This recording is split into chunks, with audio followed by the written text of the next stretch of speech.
살 빠지는 원리에서 빼놓을 수 없는 것, 바로 혈당 관리인데요.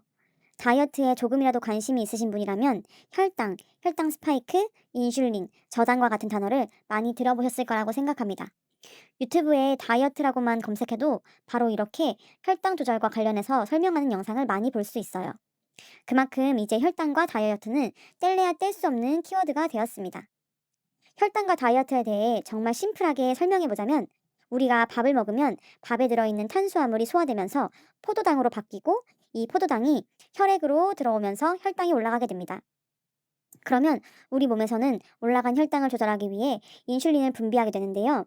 인슐린이 많이 분비되면 우리 몸은 지방을 태우기보다는 저장하려는 방향으로 움직이기 때문에 다이어트를 하시는 분들이나 혈당 관리를 신경 쓰시는 분들이 혈당을 빠르게 올리는 음식이나 탄수화물의 양을 조절하려고 하는 것입니다. 그런데 여기서 한 가지 문제가 있습니다. 한국인에게 탄수화물을 줄이는 다이어트가 생각보다 쉽지 않다는 것입니다. 왜냐하면 우리가 매일 먹는 게 바로 쌀밥이기 때문이에요. 우리가 살을 빼기 위해서는 혈당을 빠르게 올리는 음식은 되도록 조절하는 게 좋다는 건 이제 많은 분들이 알고 계실 텐데요. 여기 하나의 충격적인 연구 결과가 있습니다. 2025년 네이처 메디신에 발표된 내용인데요. 55명을 대상으로 빵, 밥, 감자, 파스타, 베리류, 포도, 콩 등 7가지의 탄수화물 식품을 동일한 방식으로 섭취하게 하고 연속 혈당 측정기로 식후 혈당 반응을 측정했는데 그 결과 평균적으로 쌀이 7가지 탄수화물 식품 중 혈당을 가장 많이 올린 식품이라는 결과가 나왔다고 합니다. 특히 더 흥미로운 사실은 아시아계 참가자들이 쌀 섭취에 가장 높은 혈당 반응을 보이는 라이스 스파이커에 더 많이 해당되었다는 사실입니다. 실험 결과를 통해서도 알 수 있듯이 우리가 하루에도 몇 번씩 정말 매일 먹는 쌀밥이 생각보다 우리의 혈당을 빠르게 그리고 많이 자극할 수 있다는 건데요. 그래서 흰 쌀밥 대신에 곤약밥이나 컬리플라워로 만든 밥을 대신 드시는 분들도 계시는데요. 혈당을 자극하는 탄수화물과 칼로리를 줄이면서도 밥을 먹는 기분을 낼 수 있다는 점에서는 좋은 방법이기도 합니다. 그런데 여러분, 이걸 매 끼니마다 매일 먹을 수 있을까요?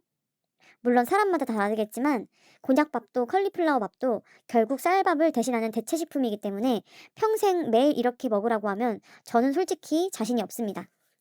다이어트는 하루 이틀 하는 게 아니라 결국 얼마나 오래 지속할 수 있느냐가 중요하잖아요. 그래서 최근에는 쌀밥을 먹되 냉장고에 밥을 한번 식혀서 저항성 전분이 생기도록 해서 먹는다거나 밥을 지을 때 코코넛 오일을 첨가해서 밥을 짓는 방법을 따라하시는 분들이 계시는데요. 이런 방법들도 하나의 방법이 될 수 있지만 결국 매번 밥을 시켜 먹거나 밥을 지을 때마다 오일을 넣는 게 번거롭게 느껴질 수도 있습니다. 그런데 밥을 냉장고에 식혀서 다시 데워 먹거나 코코넛 오일을 넣지 않아도 따끈따끈 갓 지은 밥을 그냥 먹으면서도 탄수화물과 칼로리를 줄일 수 있는 방법이 있습니다. 바로 저당 밥솥을 이용하는 방법인데요. 저당밥솥은 쌀을 그냥 일반 밥솥처럼 익히는 것이 아니라 밥을 짓는 과정에서 쌀에 들어있던 전분이 물에 녹아 나오도록 하고 그 전분이 포함된 물과 밥을 분리할 수 있게 만들어져 있습니다. 그래서 밥은 그대로 먹되 밥을 짓는 과정에서 전분을 일부 덜어낼 수 있는 것이죠. 실제로 일반 밥과 저당밥솥으로 지은 밥을 먹은 후에 식후 혈당을 비교한 결과도 있는데요. 이렇게 비교해보면 저당밥솥으로 지은 밥을 먹었을 때가 일반 밥을 먹었을 때보다 혈당이 훨씬 덜 오르는 것을 확인할 수 있습니다. 즉, 굶거나 굳이 다른 대체 식품을 먹지 않아도 내가 평소 먹던 쌀밥을 그대로 먹으면서도 다이어트를 할 수 있다는 것입니다. 저는 이게 저당밥솥의 가장 큰 장점이라고 생각합니다. 그런데 이쯤에서 한 가지 궁금해지는 게 있죠. 저당밥솥이라고 해서 다 같은 저당밥솥일까요? 요즘 검색해보면 저당밥솥이라는 이름을 달고 나온 제품들이 정말 정말 많습니다. 그렇다면 도대체 뭘 보고 골라야 될까요? 저도 저당밥솥을 고르기 위해서 이런 부분들을 정말 많이 찾아봤는데요. 단순히 저당이라는 이름이 붙어 있는지만 볼 게 아니라 실제로 전분을 분리하는 기술에 대한 근거가 있는지를 확인하는 게 중요하더라고요. 그래서 제가 확인했던 것이 바로 특허와 증거 자료였습니다. 제가 사용한 제품은 칼로볼 저당밥솥인데요. 이 제품은 밥에서 전분을 분리하는 기술과 관련해서 특허를 보유하고 있습니다. 말로만 전분이 빠집니다라고 하는 게 아니라 실제로 어떤 기술을 사용하고 있는지 확인할 수 있는 자료가 있다는 점에서 저는 이 부분을 정말 중요하게 생각했습니다. 그리고 여기서 한 가지를 더 확인했어요. 실제로 전분이 빠지는 기능이 확인이 됐는가? 바로 이 부분인데요. 그래서 확인한 게 바로 SGS 시험 자료입니다. 국제공인검사기관 SGS의 시험 자료를 통해서 전분 분리와 관련된 내용을 확인할 수 있었습니다. 저당밥솥은 여러 제품이 있지만 내가 매일 먹을 밥을 만드는 제품인 만큼 그냥 제품만 보고 선택하는 게 아니라 실제로 확인할 수 있는 자료가 있는지, 정말 증거가 있는지를 보고 그 제품을 선택하는 게 맞다고 생각합니다. 저당밥솥으로 먹는 게 그렇게 큰 차이가 있어? 라고 생각을 하실 수도 있는데, 우리가 밥을 하루에 한 번만 먹는 게 아니잖아요. 하루에 몇 번씩 일주일 내내 먹잖아요. 여기 업체에서 제시한 자료에 따르면 200g 밥 한 공기를 기준으로 하루 3끼를 저당밥솥으로 먹었을 때 하루에 약 543kcal, 한 달이면 16,290칼로리, 100일이면 무려 54,300kcal의 차이가 생긴다고 합니다. 물론 이 수치가 곧바로 100일이면 몇 킬로가 빠진다 이런 의미는 아니지만, 그래도 하루 3끼 매일 먹는 밥에서 이런 차이가 계속 누적될 수 있다는 건 굉장히 생각해 볼 만한 일인 것 같습니다. 특별한 식단을 추가하는 것도 아니고 먹고 싶은 거를 억지로 참는 것도 아니고 그냥 매일 먹는 밥을 짓는 방법을 바꾸는 것. 저는 그래서 오히려 이런 방식이 다이어트를 오래 유지하는 데는 더 현실적이라고 생각합니다. 그러면 실제로 칼로볼 저당밥솥으로 밥을 어떻게 만드는지도 보여드릴게요. 저당밥솥으로 밥을 짓는 방법은 매우 간단합니다. 이렇게 내 솥에 20분 정도 불린 쌀을 넣고 약 물이 0.3cm 정도 올라오도록 넣어주면 됩니다. 그리고 뚜껑을 닫아서 전자레인지에 12분 돌려주기만 하면 밥 완성입니다. 저 같은 경우에는 아침에 그냥 쌀을 불려두기만 하고 저녁에 집에 와서 물을 넣고 전자레인지에 돌려주기만 하는데요. 그러면 정말 간편하게 갓 지은 밥을 먹을 수 있어요. 전자레인지에 칼로볼 넣어두고 옷 갈아입고 냉장고에서 반찬 꺼내면 딱 12분 정도 걸리더라고요. 그리고 밥을 다 짓고 나서 이 밑을 한번 보시면 여기 이렇게 뿌연 물이 빠진 게 보이시죠? 이게 바로 쌀에 들어있던 전분이 녹아나온 물이에요. 저는 처음에 이걸 봤을 때 좀 신기하더라고요.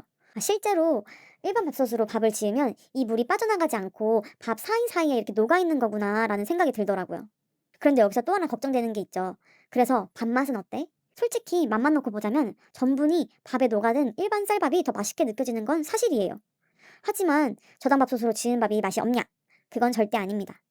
여기 제품 후기를 보면 밥맛이 일반 밥과 크게 차이가 나지 않는다는 후기들을 많이 볼 수 있는데요. 저의 경우에도 저당밥솥으로 한 밥을 먹었을 때 햇반을 돌려서 먹는 맛하고 굉장히 비슷하다고 느껴졌어요. 그리고 개인적인 느낌이지만 오히려 일반 쌀밥과 살짝 맛에서 차이가 나니까 오히려 확실히 전분이 빠진 게 느껴져서 좀 안심이 되기도 했어요. 결국 이 제품을 매일 사용하는 건 우리 소비자들이잖아요. 그래서 실제 구매자들이 사용해보고 어떤 이야기를 하는지도 한번 확인을 해봤어요. 칼로볼은 실제 사용 후기가 굉장히 많이 쌓여있는 제품입니다. 밥맛은 어떤지, 밥은 잘 되는지, 사용하기 편한지, 또 세척은 어떤지, 실제로 매일 사용해본 사람들이 남긴 후기를 확인하는 것도 제품을 선택할 때 꽤 중요한 부분이라고 생각이 듭니다. 그리고 제가 이 제품을 실제로 사용하면서 정말 마음에 들었던 다른 기능 중에 하나는 단순히 밥을 하는 용도로만 끝나는 게 아니라 전자레인지용 찜기로도 활용할 수 있다는 점이었는데요. 야채찜부터 솥밥, 계란찜, 수육, 고구마 등등등 생각보다 정말 다양한 요리를 하는데 사용할 수 있었어요.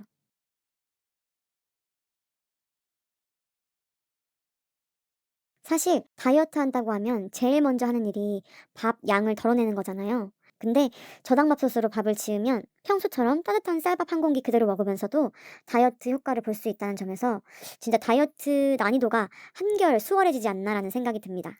그리고 혹시 저당밥솥 한번 써볼까 싶으신 분들은 단순히 저당이라는 이름만 보지 마시고 어떤 원리로 만들어졌는지, 그리고 그 기능을 확인할 수 있는 자료가 있는지, 그리고 실제 사용자들의 후기가 있는 제품인지 꼭 그 부분을 확인해 보셨으면 좋겠습니다. 저는 그런 기준으로 저당밥솥을 찾아봤고 그 결과 제가 선택한 제품은 칼로볼 저당밥솥이었습니다. 다이어트 할 때 억지로 흰 쌀밥부터 참지 마시고 매일 먹는 밥부터 조금 더 현명하게 바꿔보세요. 밥을 포기하지 않는 다이어트. 매일 밥을 먹으면서도 혈당 관리를 원하시는 분들은 제가 사용하고 있는 저당밥솥 정보를 영상 아래에서 확인해 보시면 되십니다. 이것을 눌러주세요.